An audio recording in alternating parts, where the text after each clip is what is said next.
Student performance is certainly a top priority to North Texans, but one local group of North Texans has expanded its focus to help end global poverty.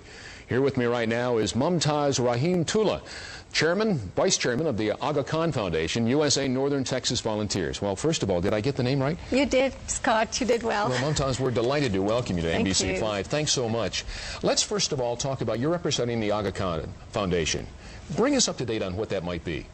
The Aga Khan Foundation USA is a non-profit, non-denominational, international development organization. Its mission, and it is committed to alleviating global poverty. Well, briefly, just tell us about some of the things, some of the projects you might be involved in, not only here, over and above the partnership walk, which we'll deal with in just a sec, but things outside of the Dallas-Fort Worth area and the North Texas area, around the world. Around the world, it goes to some of the poorest and the most remote areas of the world and helps those communities become self-reliant. It works in the areas of education, healthcare, rural development.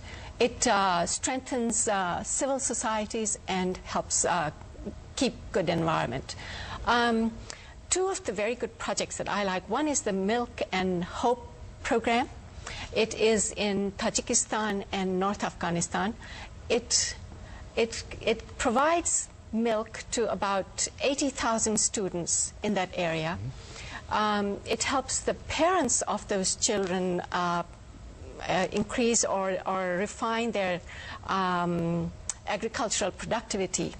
And Scott, the second program is the Early Childhood Education Program in East Africa, where about 55,000 children of early education age are trained.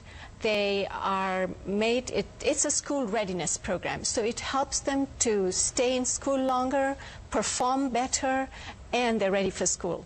More importantly, it trains the teachers, it trains the parents to run the schools so that those communities become self-reliant and they're able to run their own projects. Sometimes things that we take for granted. We do, right here in the United States. Yes. And that leads me to this, before we move again onto the partnership walk. Rightfully or wrongfully, there's a lot of people here in the United States that say, well, wait a minute, we have so many issues, we have so many problems of our own that we've even talked about on this show here today, and yet why are we spending the money and the dollars to send them outside of the United States to foreign countries? What would your response to that be? We live in one world. It's a very small globe now, and I think we should recognize what is happening in the rest of the world. There's so much poverty. About 1.2 billion people live on less than $1 a day. Another 2 billion live on less than $2 a day, and that's the cost of a cup of coffee for us here. Right.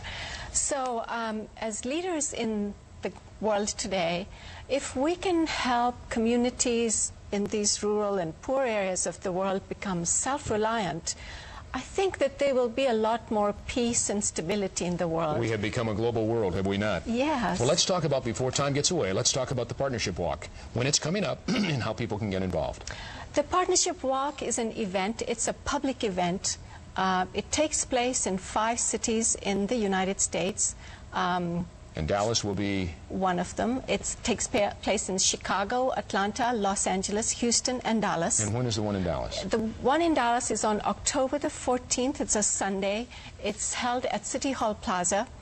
And it's an event to raise awareness and funds to alleviate global poverty. Fantastic. And anybody can get involved. You give them the website, and I'll give them the telephone number. Yes, it's www.partnershipwalk.org. Partnershipwalk.org, and the number is 972-242-1682. And you can go to the website and register to walk, and we invite everybody to walk and help us bring this awareness and raise funds to help alleviate global poverty. Thank you so much. You're welcome. Delighted to have you here. Thank you very much. Hey, don't go away. Still lots to come on this latest edition of 5 Talk Street.